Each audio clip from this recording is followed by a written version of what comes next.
masimba ndimi muchengeti wedu tese pakubuda kwaro zuva nepakuda kwakwaro zuva unotichengetedza unotichengetedza imi hamusarudze nekuti tinokutadzirai unongopfumbamira tese zvakangofanana muchipa mukana mukuru kuvatadzi kuti vatendeuke ane nzeve dzekunzwa anonzwa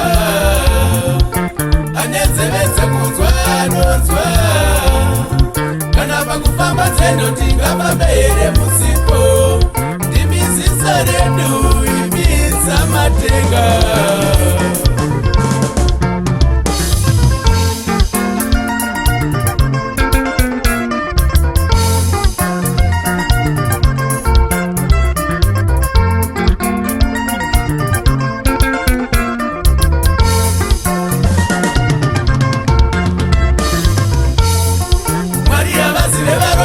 ngatigare tichizviziva kana nemi vapfumi vaivo pedyo naMwari musangotumira madzimai enyu kuno kunamatira iwo chimbopfugamaiwo mega chimbopfugamaiwo mega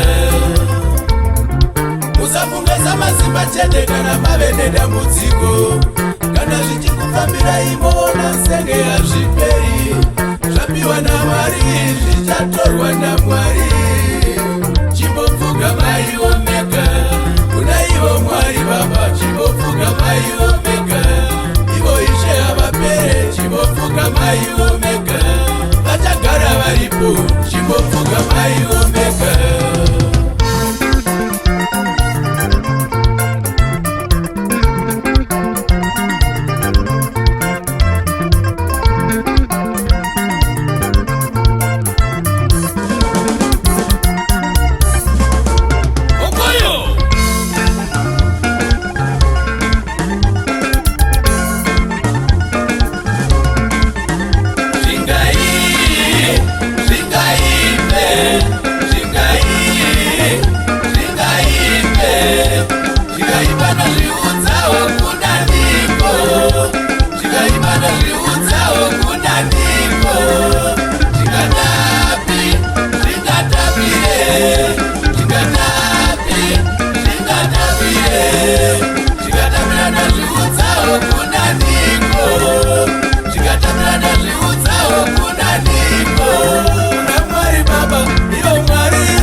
hapana anopikisana nazvo.